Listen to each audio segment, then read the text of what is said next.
너의 마음을 다하여 주님을 의뢰하고 너의 명철을 의지하지 말아라. 네가 하는 모든 일에서 주님을 인정하여라.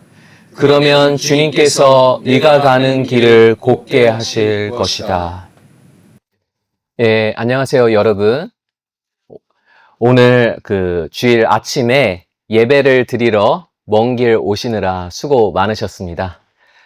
또 내일부터 한 주 동안 직장까지 또 먼 길 이동하시고 주부이신 분들은 아이들을 통학시키기 위해서 또 장을 보기 위해서 먼 길을 또 이동하실 텐데요.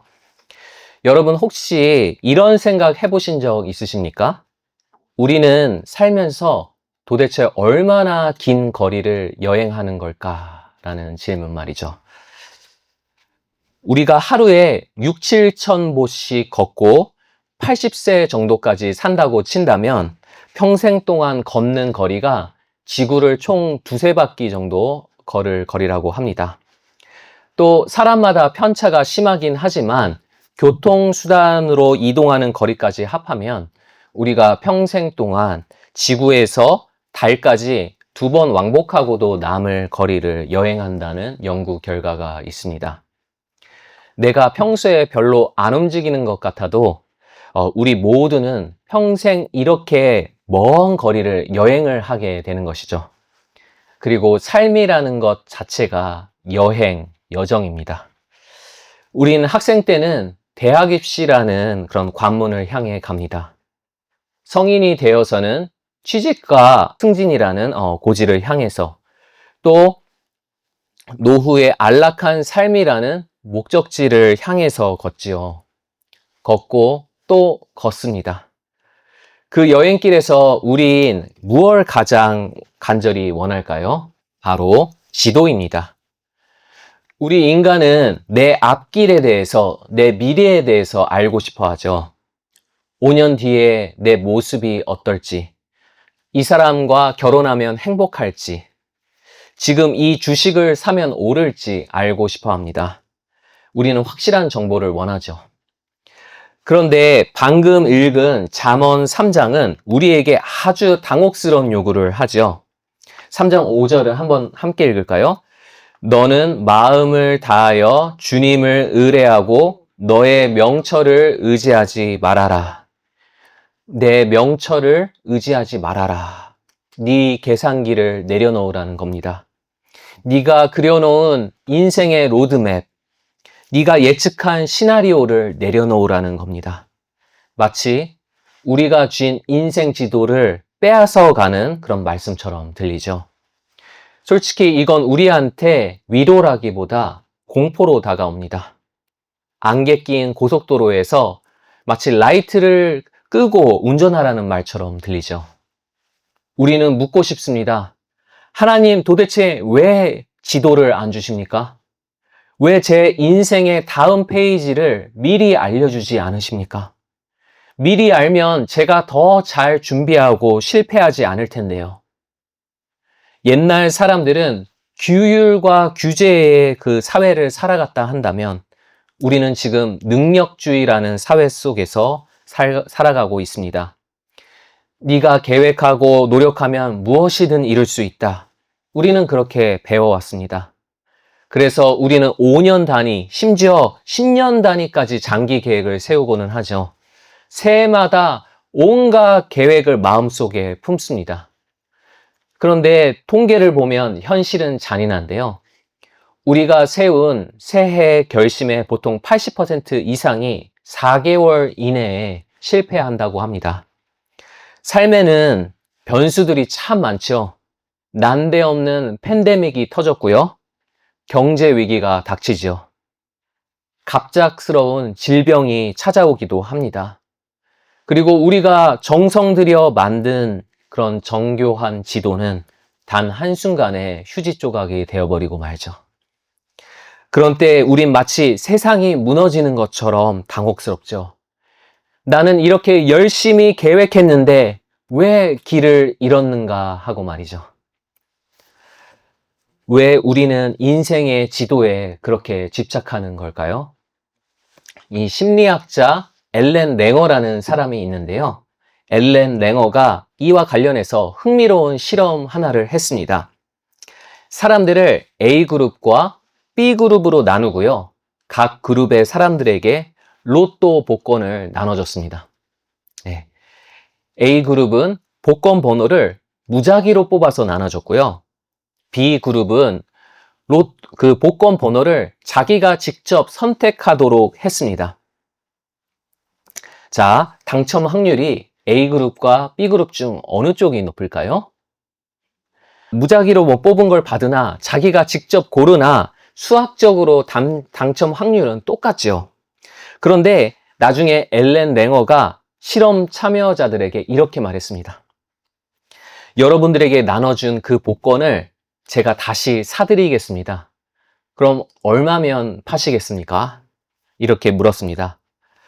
무작위로 뽑은 복권을 받은 사람들과 내가 직접 고른 복권을 받은 사람들 중 어느 쪽이 더 비싼 값을 불렀을까요? 네, 후자가 훨씬 비싼 값을 불렀습니다. 왜 그럴까요? 이 복권 번호는 내가 직접 선택했기 때문에 당첨 확률이 더 높다. 그래서 더 비싼 값을 받을 만한 가치가 있다. 이렇게 은연중에 믿게 되었다는 겁니다. 이 도박장에서도 비슷한 현상이 일어난다고 하는데요. 주사위 놀이 가지고 도박을 하는 사람들을 보면요. 높은 숫자가 필요할 때는 주사위를 세게 던집니다. 그리고 낮은 숫자가 필요할 때는 살살 던집니다. 주사위를 세게 던지면 높은 숫자가 나오고 살살 던지면 낮은 숫자가 나옵니까? 아무 상관없죠, 물리적으로. 그런데 인간은 그렇게 믿고 싶어 하죠. 내 행동이, 내 노력이, 내 명철이 결과를 쥐락펴락할 수 있다는 것이죠. 이것이 인생의 지도를 원하는 우리가 나도 모르게 마음속에 깔고 있는 전제인 것입니다. 그 내면의 동기는 도대체 뭘까요? 실질적인 나의 안전을 위해서라기보다 통제의 욕구죠. 내가 예측 가능한 범위 안에 내 삶을 두고 싶어 하는 겁니다. 내 인생을 내가 통제하고 싶어 하는 것이죠. 물론 우리는 주어진 인간의 능력 안에서 어느 정도 계획을 세우고 대비해야 하죠. 그건 절대 나쁜 게 아닙니다. 다만 제가 말하고 싶은 거는 삶의 주인의식에 대한 것입니다. 우리의 통제욕의 그 기저를 들여다보면 우린 내 삶이 누구의 것이라고 생각하는 걸까요? 성경은 이것이 우리 인간의 아주 오래된 영적 문제라고 합니다. 한번 잠언 3장 7절을 함께 읽으실까요? 스스로 지혜롭다고 여기지 말고 주님을 경외하며 악을 멀리하여라. 이건 겸손하게 살아라, 선하게 살아라 같은 도덕적인 훈계가 아니고요. 우리로 하여금 의도적으로 에덴 동산 이야기를 떠올리게 하는 말씀입니다. 창세기 3장에서 아담과 하와는 왜 선악과를 따먹었을까요? 그 나무가 나를 하나님만큼 지혜롭게 해줄 것 같이 탐스럽게 보였기 때문이었습니다. 이 선악과의 히브리어 원어를 직역하면은 선과 악의 지식의 나무입니다. 선과 악을 아는 지식의 나무. 그걸 따먹으면 선과 악을 아는 지식을 얻는다는 것이죠. 무엇이 선이고 무엇이 악인지를 정의하는 기준은 오직 하나님께 속한 것인데 그걸 거부하는 것이죠. 하나님 대신 내 스스로 선과 악을 판가름하며 살련다. 내 인생의 입법자, 내 인생의 재판관은 바로 나다. 하나님의 자리를 빼앗으려는 이러한 자기 통제요. 이것이 죄의 본질인 것입니다.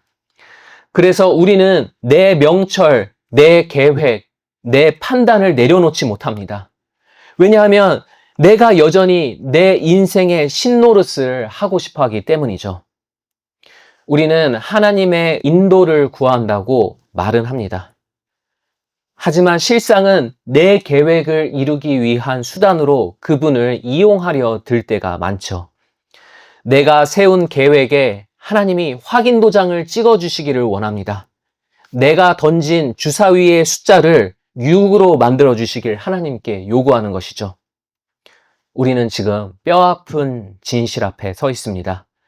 내가 길을 잃은 이유는 지도가 없어서가 아니라는 겁니다. 내가 주인 노릇을 하려다가 감당 못할 짐을 지고 우리는 탈진해 버린 것이죠. 그리고 내가 만든 인생 지도가 틀렸다는 것을 감지하는 순간 우린 내가 벼랑 끝에 서 있는 것 같은 공포감을 느끼게 됩니다.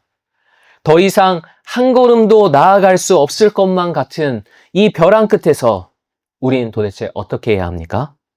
하나님은 도대체 우리에게 뭘 원하시는 걸까요? 잠언 3장은 놀라운 반전을 제시합니다. 우리가 그토록 원하던 지도를 찢어버리라는 겁니다.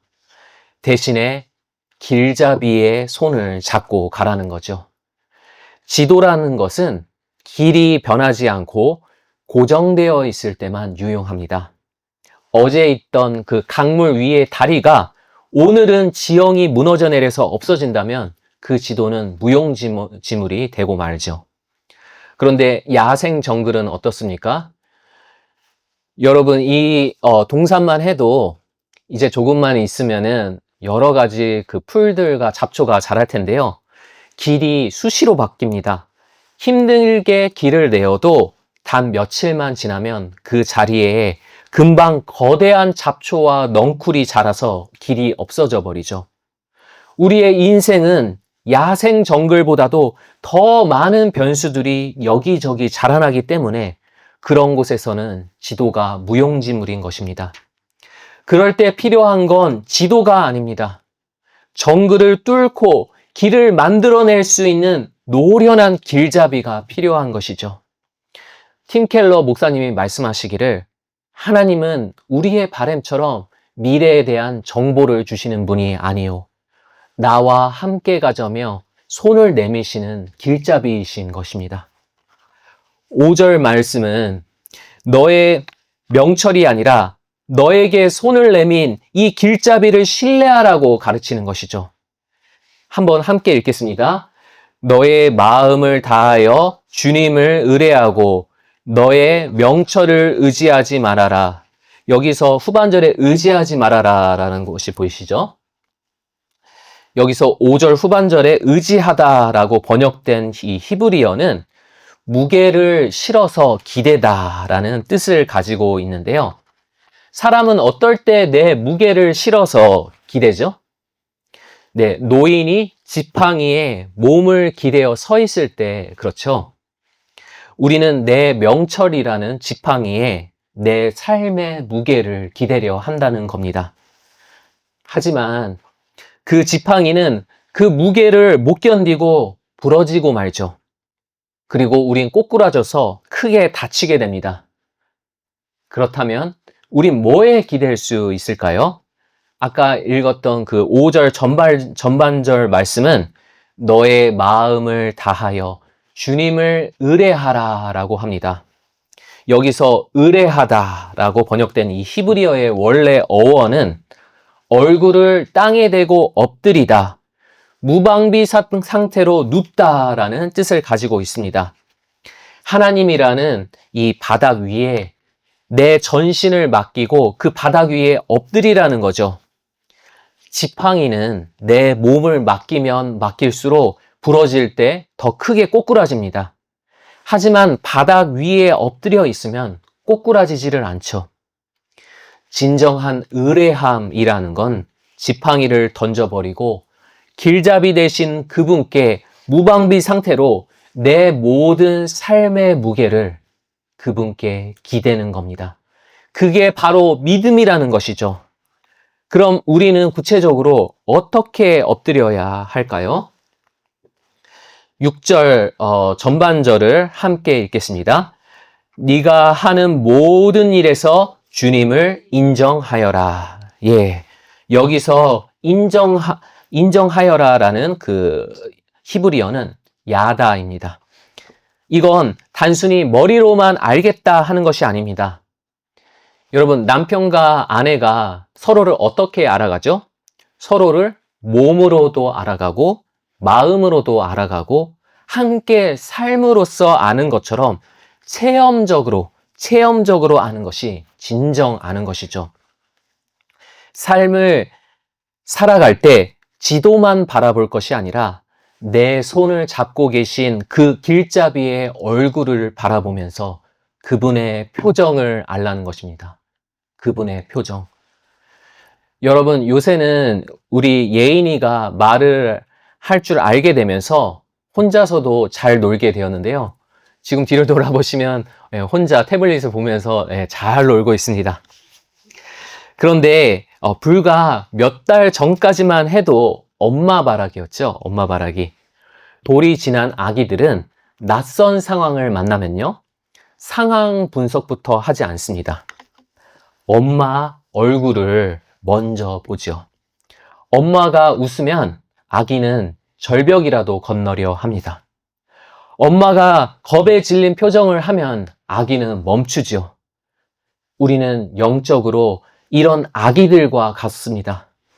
복잡한 세상의 변수를 내 명철로 다 파악할 수가 없죠. 우리가 하나님께 드릴 기도는 내 상황을 분석하고 내가 생각해낸 해결책을 하나님께 보고하는 게 아닙니다. 하나님의 표정을 읽는 거죠. 하나님, 지금 이 상황에서 당신은 어떤 표정을 짓고 계십니까? 여쭈면서 그 표정이 나의 발걸음을 인도하시도록 하는 것. 그분이 내 길잡이 되심을 인정해 드리는 것. 이것이 내가 하는 모든 일에서 주님을 인정하는 것입니다. 하지만 여러분, 솔직히 내 인간적인 계산을 내려놓고 무방비 상태로 하나님께 엎드리는 것. 이게 말처럼 쉽습니까? 하나님만 믿고 살다가 내 삶이 망하면 어떡하지? 라는 두려움. 아마 신앙이 있을지라도 누구나가 시련 앞에서 그런 두려움을 느껴봤을 겁니다. 바로 이 지점에서 우린 복음이 필요합니다. 예수 그리스도가 필요합니다. 우리는 하나님이 내 길을 인도하신다라는 말을 들으면은 내가 갈 방향만 이렇게 지시봉으로 알려주는 그런 교통경찰관 같은 이미지를 떠올릴 때가 많습니다. 하지만 6절 후반절은 뭐라고 하죠? 후반절을 함께 읽겠습니다. 그러면 주님께서 네가 가는 길을 곧게 하실 것이다. 네. 여기서 곧게 하신다라는 말은 방향을 안내하는 데 쓰이는 용어라기보다 토목공사에 쓰이는 용어입니다. 토목공사. 지금 공도읍에서 여기 교회에 오는 그 길을 보시면은 도로를 확장하려고 한창 포크레인으로 깎고 다지면서 토목공사를 하고 있는데요. 광야와 같은 내 인생 한복판에 길을 내기 위해서 하나님은 울퉁불퉁한 황무지를 불도저처럼 밀어버리십니다. 산을 깎으십니다. 골짜기를 메우십니다. 그리고 고속도로를 닦으신다는 거죠. 내가 길을 찾아서 가는 게 아닙니다. 주님이 나를 앞서 가시면서 없는 길을 만들어내신다는 거죠. 이 약속이 역사상 가장 강력하게 성취된 사건이 바로 십자가인 것입니다. 예수님은 겟세마네 동산에서 두 갈림길을 앞두고 씨름하셨죠. 인간적인 명철, 즉 살고자 하는 본능과 하나님의 뜻 사이에서 갈등하셨습니다.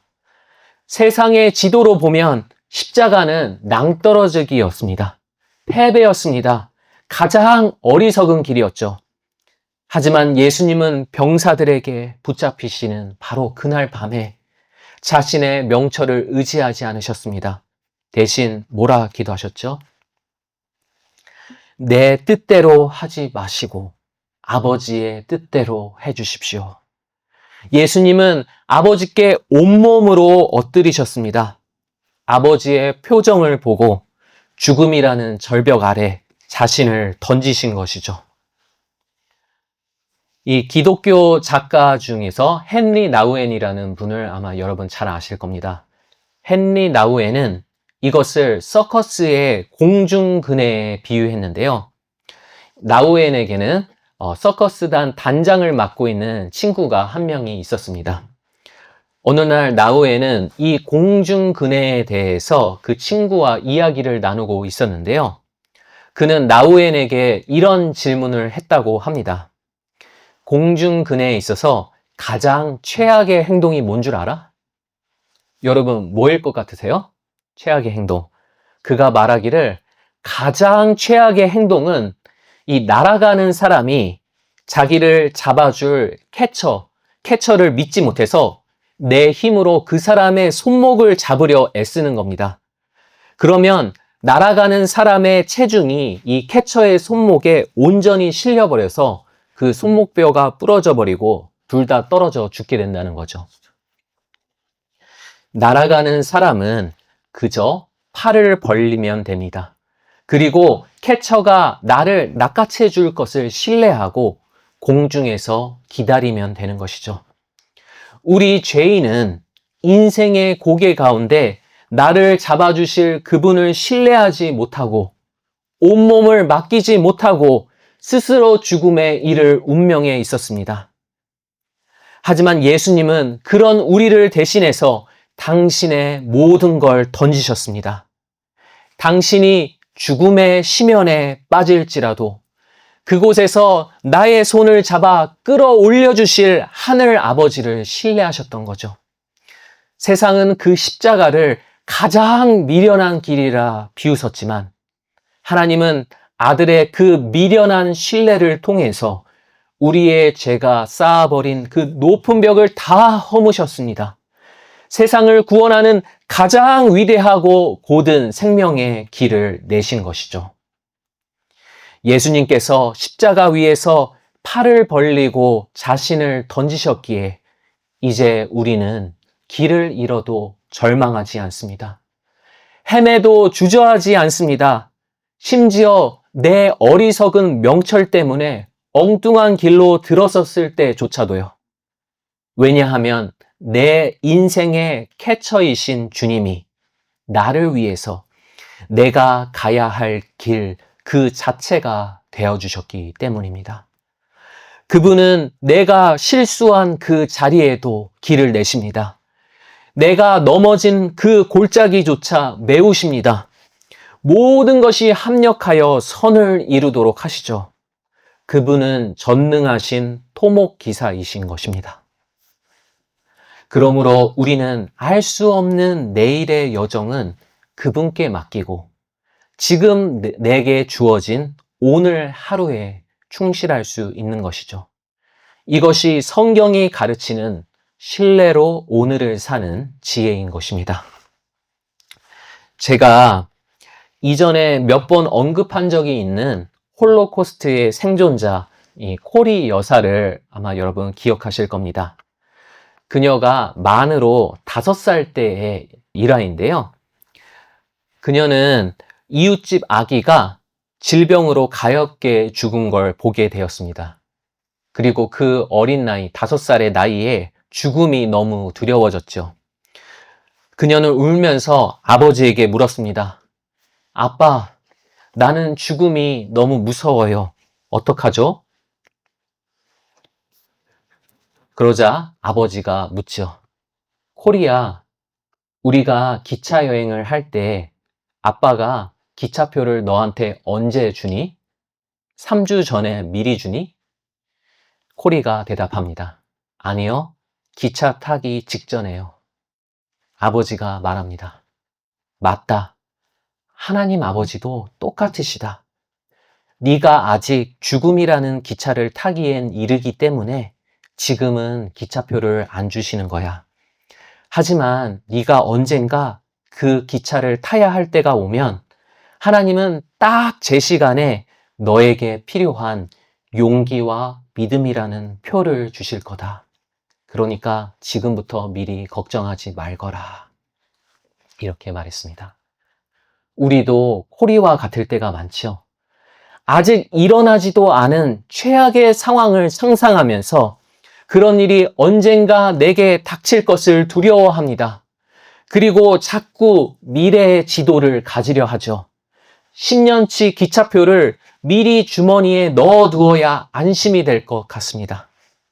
하지만 예수님을 신뢰하는 삶은 다릅니다. 오늘 내 손에 표가 없어도 평안할 수 있습니다. 왜냐하면 어떤 기차가 내 앞에 서든 그 기차를 타는 순간 내 주머니에 표가 있을 것을 믿기 때문입니다. 우리가 탔어야 할 최악의 기차를 그분께서 대신 타셨습니다. 그리고 우리를 위해 당신의 생명을 기차표로 내셨죠. 그러므로 우리는 아직 일어나지도 않은 일을 미리 걱정할 필요 없이 지금 이 순간 나와 함께 하시는 그 길잡이의 아름다움을 바라보면서 오늘 하루를 감사와 기쁨으로 보낼 수 있는 것입니다. 히브리서 10장 20절은요. 예수님이 우리에게 열어주신 이 길을 가리켜서 새롭고 살아있는 길이라고 부릅니다. 새번역 성경이나 이 개역개정 성경은 새로운 살길이라고 번역했는데요. 새로운 살길은 이건 원문의 의미를 제대로 못 살린 표현 같고요. 이번에 새로 출판된 새 한글 성경은 이 부분을 정확히 캐치해서 번역했습니다. 새롭고도 살아있는 길. 네. 여기서 살아있는 길이라는 말은 이 길이 아스팔트처럼 고정되어 있는 길이 아니라는 겁니다. 길 자체가 살아서 움직인다는 뜻이죠. 왜냐하면 살아계신 예수님 자신이 곧 길이시기 때문입니다. 우리가 걷고 있는 이 길이 사물이 아니라 살아있는 인격이라면요. 길을 잃지 않는 유일한 방법은 지도가 아니라 그 길과 나와의 인격적인 관계이겠죠. 인생의 길은 결코 지도로 그려질 수가 없기 때문에 지도를 가진 사람은 금방 길을 잃고 맙니다. 하지만 길잡이와 따뜻한 정을 나누면서 그의 곁을 사랑하는 사람은 길이 없는 정글에서도 길을 잃지 않습니다. 왜냐하면 길잡이가 가는 곳이 곧 길이기 때문이죠. 지금 여러분은 어떤 길을 걷고 계십니까? 지금 여러분의 눈앞에는 어떤 삶의 풍경이 펼쳐져 있습니까? 길이 보이지 않는다고 두려워하지 마십시오. 길이 막혔다고 주저앉지 마십시오. 내 명철의 지도가 끝나는 바로 그곳에서 살아있는 길이신 주님은 더욱 아름다운 풍경을 펼쳐가실 것입니다. 우리의 인생 여정은 목적지에 누가 더 빨리 도착하나 겨루는 속도전이 아닙니다. 내 손을 잡은 길잡이의 숨결을 느끼면서 그분과 발을 맞춰 걷는 산책인 것입니다. 지도 없는 여행자 여러분, 지도 없는 여행자 여러분, 길이신 주님께서 지금 우리의 손을 잡고 계십니다. 그 손을 의뢰하며 하루하루 믿음의 발걸음을 내딛는 복된 삶이 되게 하실 것을 신뢰합니다.